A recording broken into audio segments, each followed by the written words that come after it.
Ya está con nosotros Michelle Moriano y me parece que el doctor Cristian Pérez, que no lo veo con cámara encendida. Esperemos, vamos a ver si ya está. Sí, justo ya está. Buenas noches, doctor. Buenas noches, mi querida Michelle. Un abrazo, gracias por estar. Me da gusto tenernos en este medio de comunicación. Qué importante es conocer lo que está ocurriendo. Yo quisiera empezar, Michelle, contigo, antes de darle paso al doctor para que me dé sostenibilidad a la parte jurídica. ¿Qué es lo que ha ocurrido? Cuéntanos. Richard, perdóname un segundo. Quiero que lo cuentes para que sea ejemplo ciudadano, porque todos nos dejamos pisotear porque queremos y no hacemos valer nuestros derechos. ¿Sí o no, mi doctor? Así es. Vamos, Michelle, contigo. Buenas noches, Richard. Abogado, buenas noches. Doctor, ¿cómo está? Bueno, vamos a recapitular lo más pronto posible sí, en honor al tiempo, ¿no es cierto? Bueno, estuve haciéndome tratar en el IES desde el 2017 porque tenía dolores de la cervical, dolores de cabeza muy fuertes, mareos, cefaleas, vértigos, etcétera. Y me daban diagnósticos errados. Siempre me decían que yo manejo mal el estrés, me mandaron incluso antidepresivos. Me vio una neuróloga en primera instancia en la clínica San Francisco del IES allá en Carcelén. Yo viviendo aquí en Sangolquí, pues tampoco había consideración de la distancia. Me hicieron exámenes ahí y no vio nada extraño, me mandó antidepresivos, como dije. Después yo tuve que ir a rogar después de varios años porque en el 2019, en agosto, rogué a una neurocirujana del IES de Cotocollao porque no lograba sacar cita, que me atienda por favor. Entonces ella me manda un prestador externo cuando había cómo hacer eso y obviamente los exámenes ya salieron que en todo ese tiempo yo había tenido un sufrimiento innecesario por los malos diagnósticos del IES y lo que tenía era un tumor en la cabeza. Entonces, en ese momento, esa neuróloga me dijo, váyase a emergencia del IES. Y en emergencia del IES me dijeron, ¿sabe qué? Usted ya no puede salir de aquí. Porque si es que sale, ya no tiene cama y no va a haber cómo operarle y no sabemos cuánto tiempo más usted puede sobrevivir con esto. Entonces, era viernes, me acuerdo, no me dejaron planificar mi vida. Tengo un niño de 4 años, en ese entonces 2 años y medio. No me dejaron planificar el trabajo y me metieron en una habitación. En esa habitación estuve un mes en espera de quirófano. Así era la urgencia, no me dejaron planificar nada, sin embargo, estuve un mes. Tanta fue mi desesperación de estar separada más de mi hijo porque no podía verle, los niños no pueden entrar a los hospitales, obviamente se pueden contagiar. Entonces yo estaba con esas batas azules, las clásicas que te ponen cuando estás internado, y como yo ya estaba desesperada, pues decidí descalza con esa bata, cogiéndome la parte de atrás que es abierta, como todo el mundo sabe cómo son esas batas, no me importó nada, absolutamente nada, y fui desde la habitación caminando hasta las oficinas administrativas del Andrade Marín. Entonces yo comencé a hablar en trabajo social ya de un tono muy fuerte, diciendo, estoy un mes esperando que me operen. No le veo a mi hijo un mes, me están llamando de la casa diciendo que el niño no come, no duerme y que me extraña, porque me fui sin siquiera darle un beso ni la bendición. Entonces me decían que no llegaba un papel de la caja del seguro y sin ese papel no me podían esperar. Pero como yo hice el escándalo que se tiene que hacer para tener nuestros derechos, no los tenemos per se, sino que tenemos que luchar para obtenerlos, protestar. Después de eso, al día siguiente misteriosamente apareció el papel que faltaba. Y me operaron la primera vez, sacaron el tumor, estuvo muy bien, estuve reposando unos días, me dieron de alta y estuve en mi casa con enfermera.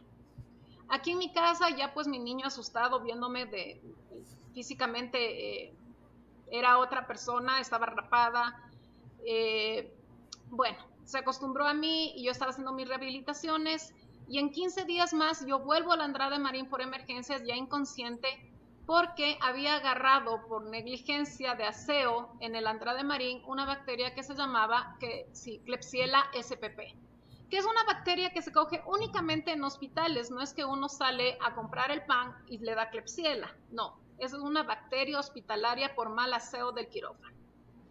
Entonces, a raíz de esto, comencé a producir mucho líquido cefalorraquídeo, comencé a hacer hidrocefalia, perdí la conciencia mucho tiempo, ¿sí? Estuve 4 meses internada y obviamente mi movilización, me operaron 4 veces más, en total fui operada del cerebro 5 veces, Richard. Y eso no es lo más grave, lo más grave es que después, en febrero, fue la última tomografía que me hicieron, cuando ya me dieron el alta, obviamente no podía caminar, me fallaba el lado derecho, el ojo hasta ahora me falla, no puedo escribir bien, todavía camino con bastón o con ayuda de otra persona, y aún así tengo que estar haciendo todo lo que hace una madre o un padre en sus casas, ¿no? Y más que nada el teletrabajo también. Pero no es eso lo más grave, querido Richard. Lo más grave es que en la pandemia me abandonaron totalmente. Entonces, tras 5 operaciones cerebrales por negligencia del IES, porque esa bacteria me causó una discapacidad del 72%, comenzando que yo dependo de una válvula cerebral para vivir. Yo tengo en el lado izquierdo una válvula de derivación de líquido cefalorraquídeo, es decir, el exceso lo manda para otro lado. Entonces hay un 20% de riesgo que esa válvula se tape por cualquier bacteria que pueda entrar y volvería yo a emergencias, pero tengo fe que eso no va a pasar. Pero gracias a ellos yo dependo de una válvula para vivir y yo comencé a tratar de comunicarme con el Andrade Marín, con los médicos que me operaban y nadie me contestó. Una vez me contestó un doctor que fue el primero que me operó y me dijo que estaba aislado en su casa y que no podía hacer nada. Entonces le dije que por favor me ayude con un certificado médico porque en mi trabajo sí me estaban ayudando, pero que necesitaban ellos también justificar esto.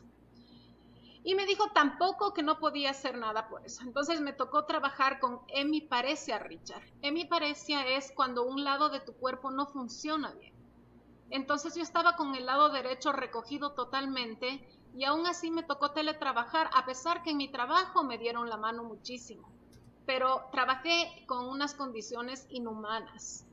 Para esto asomó mi doctor, que es gente misericordiosa que nunca falta, y me dijo que él quería hacerse cargo de mi caso y realmente ha sido como un regalo del universo que me dio, ¿no? Entonces el abogado desde ahí comenzó a encargarse de todo, de los comunicados, de lo que yo tenía que hacer en la cuestión legal. Y bueno, ahorita sí va a hablar el abogado porque eso ha sido como mi caso personal, él sabrá ya de la base jurídica, pero que estoy súper contenta porque este espacio me ha ayudado desde antes, durante y después.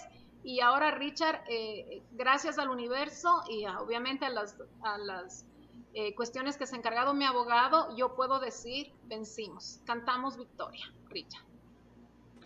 Qué linda historia. Doctor, buenas noches, gracias por estar. Un abrazo fuerte a la distancia. Cuéntenos. Y cuéntenos esa historia revertida al compromiso del profesional con el ciudadano. Porque, o sea, no solo se trata de cobrar un derecho por el trabajo realizado, sino la ayuda que usted viene realizando a esta maravillosa mujer, ejemplo de lucha. Gracias. Sí, muy buenas noches con todos y con todas. Sí, yo conozco a la señora Moreano, a Mabel Moreano, yo la conozco hace mucho tiempo. Y claro, empecé a conocer de cuál era el estado en el que ella se encontraba con respecto a su salud y todos los atropellos que ella tuvo que vivir de parte de las instituciones que forman parte del Seguro Social. Entonces, en ese momento yo le había propuesto a través de una acción de protección solicitar que se garanticen sus derechos, pero como una acción pro bono, es decir, sin cobrarle absolutamente nada, simplemente como una muestra de el compromiso que debemos tener también los abogados con estas causas que son paradigmáticas, que son causas muy especiales que el Estado tiene la obligación de garantizar sus derechos. Entonces, en ese momento contactamos, empezamos a generar impulsos a través de oficios al IES para que tome en cuenta de su caso, pero realmente no recibimos ninguna clase de respuesta a todos los requerimientos que nosotros habíamos hecho. Y nos dimos cuenta que realmente el Instituto Ecuatoriano de Seguridad Social empezó a actuar de manera indolente, ¿no? Nada sensible con respecto a la realidad. A veces únicamente las entidades del Estado toman en cuenta estos casos particulares como eso, como casos, como estadísticas, pero no ven más allá, que hay una realidad humana, hay una madre, hay una mujer, hay una hija que está pasando o estuvo pasando por una desatención total de parte del Estado y de manera particular de parte del Instituto Ecuatoriano de Seguridad Social. Realmente, cuando nosotros empezamos a armar la acción de protección fue una tarea bastante complicada. Primero porque la hoy accionante, la señora Mabel Moreano, perdió la memoria a largo plazo. Entonces, recuperar la información para poder nosotros redactar la acción de protección fue una tarea bastante complicada. Tratar de generar todo el recuento histórico de su historia, los datos muy específicos y que eran importantes para poder nosotros redactar la acción de protección, tratar de recuperar también fechas, actividades, fue muy complicado debido a las secuelas que ella tuvo por las 5 operaciones o intervenciones quirúrgicas en su cerebro. Y esa fue la tarea inicial, la más complicada. Bueno, de manera posterior finalmente logramos ya armar la acción de protección y alegamos principalmente que se habían vulnerado, además del derecho a la salud, el derecho a recibir atención especializada y prioritaria por su condición de discapacidad, el derecho a acceder a servicios públicos de calidad, porque como ella lo había manifestado, sufrió un abandono de casi un año. Después de sus 5 cirugías, sufrió un abandono de casi un año, teniendo ella que solventar sus tratamientos, sus terapias, su medicación de su propio bolsillo, cuando era una obligación del Instituto Ecuatoriano de Seguridad Social suplir con todas estas necesidades. También alegamos que se vulneró el derecho de petición porque hicimos sendos oficios, sendos requerimientos al IES que nos den respuesta acerca de los requerimientos, necesidades que tenía la víctima en este caso, pero nunca recibimos respuesta. Y finalmente también habíamos alegado que se vulneró la vida digna de esta persona. Con estos antecedentes presentamos la acción de protección, tuvimos la audiencia de acción de protección. Y claro, los alegatos del Estado siempre en esta clase de garantías constitucionales siempre tratan de hacer ver que tal vez la víctima en este caso no tiene razón o que la víctima está exagerando su realidad. Y ellos tratan también de justificar que como Estado han cumplido con su obligación de respeto, protección y garantía de sus derechos. Pero como nosotros logramos fundamentar, nosotros también logramos probar con nuestro elemento probatorio de que en efecto el Estado a través del IES vulneró todos estos derechos, finalmente nuestra petición fue acogida por el Tribunal Penal de Iñaquito, que fue quien conoció el caso, fue acogida nuestra acción de protección y se declararon que se habían vulnerado estos derechos constitucionales. Y como medidas de reparación se emitieron, entre otras, que la señora Mabel Moreano podía exigir al Instituto Ecuatoriano de Seguridad Social para que le den atención en una entidad de prestación de servicios privados, dado que el IES no ha podido solventar las necesidades médicas que ella tuvo en todo este tiempo, de rehabilitación, de medicación, de atención médica, de seguimiento. El IES no pudo hacerlo, entonces el Tribunal Penal ordenó al IES para que se le derive a un centro de atención médica privado a elección de la víctima. Adicionalmente, también el tribunal ordenó a que el Instituto Ecuatoriano de Seguridad Social pida disculpas públicas a la víctima por estas omisiones en su página web. Y finalmente, en cuanto a la reparación material, se obligó al IES para que reconozca todos los gastos que ella tuvo que solventar de su bolsillo, en médicos, en terapia, en medicación, cuando era obligación del IES hacerlo, ¿no? Y que se le devuelva ese valor que ella había gastado de su bolsillo, a pesar de que era una persona que está afiliada. Y finalmente, también se emitió una medida material de reparación por todo el daño psicológico sufrido. Tomemos en cuenta que la señora Moreano, una vez que ingresó al Instituto Ecuatoriano de Seguridad Social, era una persona que no padecía discapacidad. La discapacidad le sobrevino precisamente por la falta de diagnóstico oportuno que tuvo el IES con ella, y eso desencadenó en que ella tenga finalmente el 78% de discapacidad, adquirida por la negligencia y por la omisión del Instituto Ecuatoriano de Seguridad Social. Eso ella lo obtuvo de manera posterior. La entidad encargada de la regulación de los derechos de discapacidad le entregó el carnet respectivo y con eso pues también nosotros pudimos accionar en contra del IES. Entonces, como ustedes podrán ver, este es un caso donde se evidencia de manera flagrante la omisión del Estado con respecto a los derechos de las personas con discapacidad. Ventajosamente tuvimos una mujer aguerrida, una mujer con temperamento, una mujer con capacidad para exigir sus derechos, que pudimos llegar a este puerto, a esta resolución. Sabemos que hay muchísimas personas que estarán pasando realidades similares, que lamentablemente por su falta de conocimiento o tal vez por su limitada capacidad intelectual, por las secuelas que ellos tienen, por la negligencia del IES, tal vez no accionan los derechos que les determina la Constitución, y son casos que quedan en la impunidad. Entonces es importante que se socialicen casos como estos a fin de que pueda la gente también darse cuenta de que existen mecanismos constitucionales para exigir el cumplimiento de los derechos. Los derechos se exigen su cumplimiento, no se mendigan. Y en esto pues estamos comprometidos nosotros como abogados para que realidades como estas cambien y finalmente el Estado emita medidas de reparación para cambiar en algo el sentido de la vida de las personas que han sido víctimas de esta clase de vulneraciones. Cristian, ahí hay una situación que quiero preguntar. Y es que hay muchos casos de este tipo, muchísimos casos de este tipo. El Estado debería de garantizar de qué manera jurídicamente que la gente no pierda su derecho, que la gente pierda inclusive el miedo, porque la gente tiene miedo. Michelle Moreano porque ha sido una mujer aguerrida, fuerte, más parece chonera, de esas que lo remesen a los ecuatorianos que se casan con una chonera, hay que tener miedo, hay que te remesen, ¿no? Es difícil. Pero fuera ya, o sea, para romper el hielo, Cristian, realmente, ¿qué se necesita o qué necesita implementar el Estado ecuatoriano para que a la gente no se le vulnere estos derechos? Porque hay miles de personas con problemas probablemente mayores que los de Michelle. Bueno, los mecanismos están en la Constitución. En este caso, nosotros habíamos aplicado una acción de protección. Es una garantía constitucional que está reconocida plenamente en la Constitución de la República. Los mecanismos existen. Los derechos también están garantizados en la Constitución. Ya había mencionado el derecho a la salud, el derecho a acceder a servicios públicos de calidad, el derecho a la dignidad humana, el derecho de petición. Están garantizados y reconocidos en la Constitución. Simplemente lo que se necesita es la aplicación. Pero lamentablemente que esto, que supuestamente sería lo más sencillo, aplicar los derechos, es donde existen las fallas. Dicen que por falta de presupuesto, a veces por negligencia, a veces por desconocimiento de las mismas autoridades, generan violaciones de derechos constitucionales. Pero aquí lo que se necesita es simplemente la conciencia de las personas de saber y entender que tienen derechos que están garantizados, que existen mecanismos y que pueden exigirlos directamente a las autoridades para que se tutelen de manera inmediata.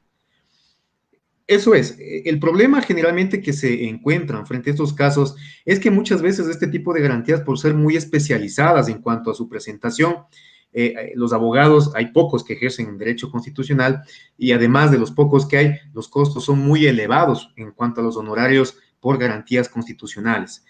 Tal vez esa puede ser una limitante, pero hay abogados y hay organizaciones que acogen este tipo de casos para interponerlos de manera gratuita. Como había manifestado en el inicio, este caso yo lo asumí de manera profesional, pro bono, de manera gratuita, porque creemos que es importante patrocinar este tipo de casos, principalmente de personas cuya historia de vida puede ser paradigmática para otras personas.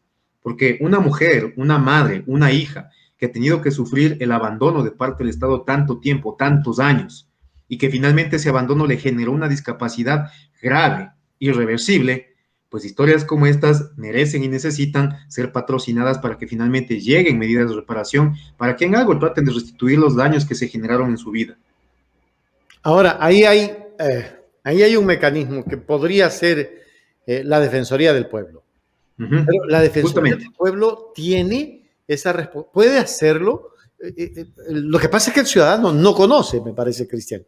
Entonces, sí, yo diría, el mecanismo es socializar muchísimo más amplio esto y que la Defensoría del Pueblo contrate profesionales como Cristian Pérez, que conoce la parte constitucional y el derecho que tienen los ciudadanos. Porque tampoco me pueden poner como a defenderme a alguien que desconoce la Constitución. O sea, ¿cómo hacer que la gente o que la institución, que es la Defensoría, también proceda a trabajar con el ciudadano? Decíamos antes, en el gobierno de Rafael Correa, con el poder popular que nunca se vio, pero que hoy lo proponía el señor Arauz y que tampoco se da porque no sabemos si el señor Lasso lo entregue o no lo entregue. Pero fuera de política, es el Estado el que tiene esa responsabilidad para con la Defensoría del Pueblo y esa Defensoría del Pueblo para con el ciudadano afectado. ¿Se puede manejar algún mecanismo para socializar aquello?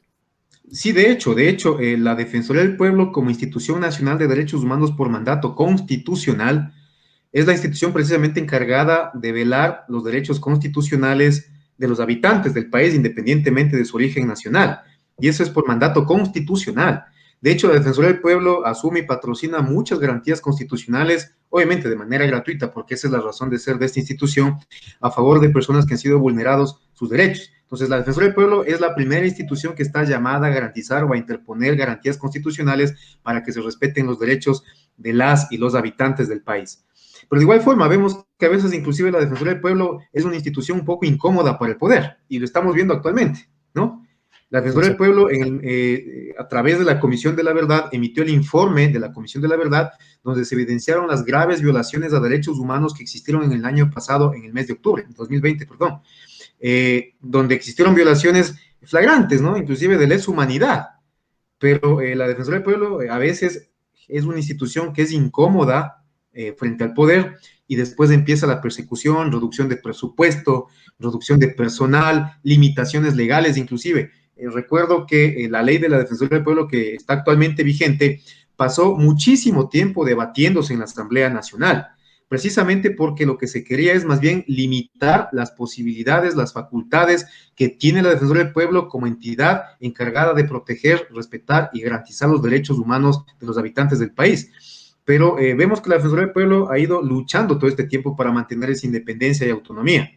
Y bueno, esperemos que ya en este cambio de gobierno sea un gobierno que respete las facultades, respete las potestades que tiene la Defensoría del Pueblo y no se vuelva una institución incómoda, sino que más bien se la fortalezca, porque, insisto, su razón de ser es precisamente respetar y tutelar los derechos constitucionales, los derechos humanos de los habitantes de este país. Y gracias a la acción de la Defensoría del Pueblo, inclusive, se han conseguido hitos muy importantes aquí en el país. Por ejemplo, el tema de la despenalización del aborto por violación fue una acción de iniciativa de la Defensoría del Pueblo.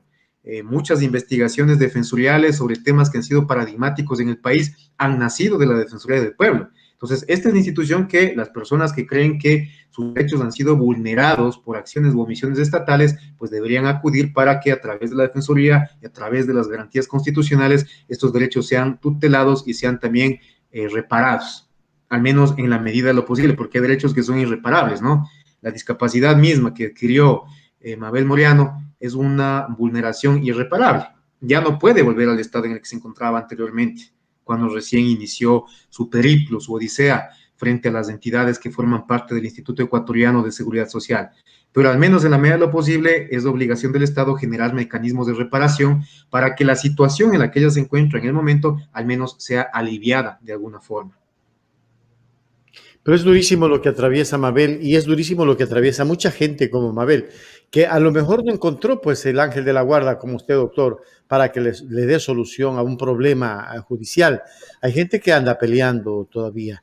¿Qué mensaje darle a esta gente, Cristian? Perseverancia, yo creo que... Perder el miedo, Cristian. Sí, yo creo que la razón de ser de quienes son luchadores por los derechos, porque tomemos en cuenta que Mabel no únicamente luchó por sus derechos, luchó también por los derechos de personas que tal vez están atravesando situaciones similares, porque la sentencia emitida por el Tribunal de Garantías Penales en su caso particular ya genera un hito para casos similares que se pueden inclusive utilizar los mismos argumentos que nosotros utilizamos para que también lleguen a la justicia y también alcancen mecanismos de reparación. Entonces, yo creo que la lucha de quienes están ahí peleando por que se garanticen sus derechos, es una lucha incansable, no únicamente por sus derechos, sino también por los derechos de las personas que están atravesando situaciones semejantes. Vencer el miedo, ser perseverantes, y al final creo que la lucha de quienes defienden derechos humanos, Michelle es uno de esos casos, siempre va a estar compensado por las decisiones acertadas de los jueces, que en este caso han reconocido que se ha vulnerado derechos constitucionales de Michelle, han generado mecanismos de reparación, y obviamente son casos paradigmáticos que pueden servir a otras personas que están atravesando situaciones similares para que también exijan, en el marco de este paradigma que ya se ha marcado, que ya se ha generado en este momento, exijan que sus derechos también sean respetados de igual forma. Es decir, se convirtió en jurisprudencia en todo caso aquello. Así es. Ya, correcto. Vamos a algo más que quiero conversar con Michelle Moreano, y es que fuera ya del área judicial, Michelle, ¿qué te motivó, aparte de tu vulneración, a luchar permanentemente por esto? Porque ha sido una lucha muy fuerte y haber quedado con una discapacidad sin haberla tenido, pues es terrible, Michelle. Sí, bueno, claro, me hiciste acuerdo de una amiga, Richard, que me dice, uy, tú pareces manaba, te falta el machete nomás. Ahora no tengo machete, pero tengo bastón, Richard. Y con ese vamos a seguir Es luchando. increíble, sí. Pero lo que me motivó, obviamente, fue mi hijo, ¿no? Yo soy madre soltera de un niño de 4 años, entonces no puedo darme el lujo de morir. Yo tenía que salir de esas 5 operaciones como sea. Entonces, para solamente aclarar una cosa, para no tener ninguna excusa de problemas a futuro, el porcentaje de discapacidad que tengo es 72%, ¿no? Que es un porcentaje grave, que el Ministerio de Salud Pública lo califica como grave. Y lo más terrible que me pudo pasar, porque he llorado, sí, o sea, la valentía no tiene por qué ser opacada por el llanto te limpia, el llanto te da más fuerza para salir adelante. Y he llorado muchísimo a pesar que he tenido estos ángeles de la guarda, igual he tenido un neurocirujano que apareció en mi vida, porque te cuento que los exámenes, Richard, el más barato vale 100 y el más caro cuesta 450, sin Wow. decir los otros gastos más, ¿no? Y no es solamente un examen, ¿no? Son varios exámenes que tienes que hacerte y me he tocado hacer en lo privado. Pero Richard, lo que a mí más me ha motivado realmente, como siempre, es que no haya dolor ajeno. El dolor ajeno a mí me desborda y más que la discapacidad, que ahora ya pertenezco a un grupo de atención prioritaria, el grupo de los discapacitados, discapacitadas, pues realmente lo que me inspira es que la gente se añada a esta lucha, ¿no? Que los derechos no tienen que ser reclamados, los derechos tienen que darse por sí solos. Para eso está nuestra Constitución. Y si es que no sabemos, como yo, que no sabía cómo defenderme, pues ahí está el defensor del pueblo. Inclusive, gracias al abogado, yo tuve un amigo de la corte también que fue de defensor del pueblo y en la audiencia participó y, bueno, era especialista en discapacidades e intervino y también fue de ayuda. Pero lo que más a mí me llamó la atención, Richard, es que la jueza, cuando dio ya la sentencia de mi audiencia, pues ella comenzó diciendo, en este país es más fácil negarle la salud a una mujer que a un hombre. Eso me impactó demasiado. Entonces, claro, era verdad, porque yo en los 4 meses que estuve en el hospital, yo veía morir más mujeres. Es increíble. Entonces, eso también me motiva, porque sí, yo me declaro una contestataria feminista, entre otras hierbas, pero mi lucha va a seguir, y va a seguir como sea, donde sea, y mira, que yo me tuve que recuperar viendo videos en YouTube, poner en Google cómo recuperarse de operaciones cerebrales cuando se encuentra con hemiparesia. Entonces me aparecían videos y yo tenía que lamentablemente recuperarme así. Por eso es que también me han quedado secuelas, gracias al universo, no tan graves, pero obviamente la válvula tendrá que cada año ser revisada para ver cómo está, si no se ha movido, si sigue en su lugar, y pedir a Dios que no se tape esa válvula nunca, no por mí, por mi hijo, no solamente por mi hijo, por las miles de personas que han tenido que soportar una negligencia por parte de una entidad que supuestamente asegura tu bienestar. Y que además de eso, cualquier persona que va al Andrade Marín es atendida porque saben que está actualizado en sus pagos, en sus aportes al IES. Y cuando me operaron la primera vez me dijeron, no tengas miedo, es complicada la operación, es de riesgo de muerte, sí, pero de aquí vas a salir igual o mejor que antes. Y salí con una discapacidad por el Andrade Marín. Eso, Rick. Déjame decirte algo que quiero recoger de lo que estás diciendo y no sé si tenemos tiempo aún, como unos 10 minutos, porque también quiero hablar de algo con el doctor. Bueno, y dijiste algo que me impactó mucho, y me impactó porque he visto he visto, he vivido, he estado mirando, he hecho seguimiento de casos en los que mujeres dejan botados a sus hijos con sus padres y declaran padres solteros. Pudiste haber hecho lo mismo, es decir, bueno, yo me resigno a morir y ¿sabe qué? Aquí está el niño y ve qué haces, ¿no es cierto? Pero ese es un ejemplo de lucha y es un ejemplo de lucha increíble, Michelle. Gracias. Cuando uno está al borde de la muerte, uno dice, ya me voy a morir y a quien llamas primero es al papá o a la mamá de la persona con la que tienes, con la que has procreado un hijo o dos hijos y les dices, ¿sabes qué? Yo creo que me voy a morir a este cargo. Pero tú luchaste por eso y eso es digno de admirar y créeme que me sorprende porque hoy he visto en plena pandemia mujeres que dejan botados a sus hijos y no importa, los dejan ahí con el papá. Es terrible. ¿Y sabe por qué? Porque se dedicaron a la telenovela en el celular, a las que venden pornografía, se dedicaron a mirar sicariato en el celular porque para eso se presta y se dedicaron a mirar casi la mayoría de las cosas obscenas que dañan la mente del humano. La gente está deshumanizada a este momento y prefiere vender pornografía a través del celular o vender su cuerpo a través del celular y no recoger este tipo de historias que deberían de tener una tendencia increíble. Y créeme que voy a hacer un historial contigo, no sé, creo que, no sé si estás en Quito, pero espero ir a Quito, sí, en Quito y conversar contigo y hacer un documental de esto, pero un documental corto de 15 minutos, de tal manera de que sirva de ejemplo, Michelle. Y a ti también, doctor Cristian, porque realmente no todos los abogados son abiertos a ayudar a la gente. Lo primero que piensan es cuánto voy a cobrar. Y inclusive médicos, ¿no? Se saltan las leyes. ¿Cuánto es? No, si no tienes la plata te mueres, o sea, qué pena. Eso es terrible y créeme que estoy exhausto viendo esta historia increíble que acabo de mirar. Y hace 3 días vi una historia de una señora que había dejado botado a sus 2 hijos. Richard, yo te digo, para las madres solteras que amamos a nuestros hijos, a nuestras hijas, el morir es un lujo que no podemos tener. Entonces no me puedo morir, es así de simple, no puedo, por mi hijo. Y claro, sí, pues hay personas que no tienen su ángel de la guarda, como dijiste tú, pero yo sí quisiera, y esa fue una de las razones por las que yo quería estar en este momento aquí con mi abogado, porque yo quiero decirle a las personas que han sufrido casos similares o iguales a los míos, que por favor se unan.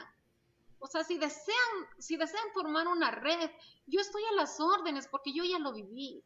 Yo ya tengo la experiencia de cómo poder... Yo me sumo, perdóname Michelle, yo me sumo a eso y es más, yo no sé, Cristian, si nos puedes permitir tu teléfono o si lo hacemos después, no sé si lo podemos publicar, porque yo sé que es muy difícil porque te van a comenzar a llamar, vas a tener más de 100 llamadas en la noche y en la madrugada. Yo te digo por mí, yo me acuesto a las 3 de la mañana porque sigo hablando con gente y a las 6 de la mañana me sigue llamando la gente y duermo 3 horas, 4 horas a lo máximo en el día, porque es muy difícil cuando uno está en esta labor humanitaria hacia la gente. Nosotros como medio hacemos eso y yo me sumo a esa red. Yo creo que habría que hacer una campaña para aglutinar gente que tenga problemas, Cristian y Michelle, y ayudarles, no sé, de alguna manera se puede hacer una gran red de ayuda humanitaria hacia las personas que han sido vulneradas en sus derechos. No sé, jurídicamente si se lo puede hacer, Cristian. Claro, jurídicamente lo que se podría hacer es asesorarles, dar la asesoría necesaria para que las personas, de acuerdo a su caso particular, puedan tener conocimiento de cuál sería la vía más adecuada y eficaz para poder exigir el cumplimiento de sus derechos. Sí, eso jurídicamente. De ahí, desde la organización social, sí creo que sería importante de que se conforme esta red conjuntamente con Michelle, porque como ella ya bien lo manifestó, ella ha sido ya una persona que ha vivido todo lo que ha implicado la omisión, la negligencia del servicio del Instituto Ecuatoriano de Seguridad Social, y ella ya tiene la experiencia de cuál sería inclusive desde la militancia o desde la exigibilidad a través de redes sociales como ella lo hizo. De hecho, eso fue lo que generó un poco un mecanismo también de presión al IES para que se pueda interponer esta garantía y demostrar ante la justicia de que Michelle, inclusive a través de las redes sociales, empezó con un proceso también de presión mediática. Entonces, esto en derecho se conoce como litigio estratégico. No únicamente es cuestión de presentar la garantía constitucional, sino es importante coadyuvar con otro tipo de estrategias a través de la presión social, redes sociales, a través de la organización, a través de la generación de este tipo de redes de gente que de manera solidaria se presten ayuda, experiencias, anécdotas, estrategias, inclusive para que sus derechos también sean tutelados. Entonces sí creo que es importante generar estos procesos de organización, principalmente para que la gente no se sienta sola, ¿sí? Yo mucho tiempo estuve en este proceso de conformación de la acción de protección con Michelle, y ahí yo era testigo de cuál era su sufrimiento, su frustración, inclusive a veces sintiéndose sola frente al Estado, porque ese es el papel de la víctima. La víctima está sola frente a un aparato que es el Estado. Y el abogado es quien poco trata de equilibrar la balanza, trata de generar una igualdad de armas para que la víctima que se encuentra sola trate de pelear de igual a igual con el Estado para que sus derechos sean garantizados. Entonces, si existe esta organización, esta red, la balanza un poco se equipararía o se equilibraría porque ya no sería una persona en contra del Estado, sino una red de personas apoyadas entre sí en contra del Estado, exigiendo que sus derechos sean atendidos o sean garantizados. Entonces, creo que es una iniciativa muy importante realmente. Y obviamente cuenten también con el contingente de la asesoría jurídica que se les puede prestar para que inclusive como colectivo se puedan presentar acciones a nombre de todos, ¿sí? Coadyuvándose inclusive con la Defensoría del Pueblo también, que es la entidad llamada por mandato constitucional a exigir el respeto de los derechos constitucionales y derechos humanos de los habitantes de este país. Qué increíble. Adelante, Richard, Michelle, perdóname que te haya Richard, cortado. gracias mejor por el espacio también. Mira, yo tengo más de una década de experiencia en mecanismos de control social. Entonces, entre esos mecanismos hay algunas formas de hacernos escuchar en estas redes, ¿no? A la final también en estas redes se puede hacer, como dijo el abogado, un impacto interinstitucional con la ciudadanía. Entonces, hay muchas formas, hay mecanismos de participación social, hay control social. Entonces, recordemos que en la Constitución constan estas figuras, pero también dice, el pueblo es el mandante y primer fiscalizador de lo público. Entonces, yo con mi cédula no necesito absolutamente nada más que diga que soy ecuatoriana y que soy ciudadana y que me han violado uno de mis derechos constitucionales. Si alguna persona está de acuerdo en unirse, yo puedo dar mi teléfono y puedo darme el trabajo de contestar a las personas que sean con tal de formar esta red y pues nos vamos después donde el abogado para ver qué opina. Correcto. ¿Quieres dar tu teléfono ahora para agregarlo a este momento? Por supuesto que sí, me avisas. Adelante. 0995 029 526. Ahí lo tienen, al lado de Michelle Moreano, 099 50 29 526. No sé si está bien, Michelle. Sí, está muy bien, muy bien. Espero correcto, pueden contactarla. No le pido el del abogado porque seguro que a las 3 de la mañana se duerme. Así es que dejémoslo ahí nomás. Bueno, no, pero cuenten igual con la asesoría, ¿no? Creo que los abogados, más allá de ejercer nuestra profesión como un mecanismo de subsistencia, como todos los profesionales y todos los que trabajamos, creo que también está esta responsabilidad social de patrocinar o de impulsar casos como estos, de personas que realmente lo necesitan, y creo que esa es también la razón de ser de los abogados, tener abogados con conciencia social. Entonces, cuenten también con mi apoyo a través de Michelle, cuando ya existe esta red, necesita un apoyo jurídico, una asesoría jurídica, pues yo estaré presto a prestar todo el contingente que sea necesario. Correcto. Los dejo En con la palabras lucha del finales, pueblo, Michelle y En Cristian. la lucha Por del supuesto. pueblo nadie se cansa, Richard. Señora. Aquí estamos, al pie, al orden, para seguir. Nunca nos vamos a dar por vencidos. Así la muerte nos quiera llevar. No vamos a dejarnos ir. Venceremos. Venceremos. Gracias, Michelle. Gracias, Cristian, por Richard. haber estado esta noche. Gracias. Gracias, abogado, también. Buenas noches. Un abrazo. Gracias por haber estado. Gracias, Cristian. Increíble. Qué linda entrevista esta noche. Mire, una entrevista que se salió del aspecto político para llegar al aspecto social. Yo en este medio, yo quiero entrar a ese ámbito porque hay mucha gente que está necesitando ayuda. Yo mismo necesito ayuda psicológica, social. Ya me muero. Buenas noches. ¿Cómo estás? Un abrazo. Gracias por llamar. Alguien estaba en la línea. Buenas noches.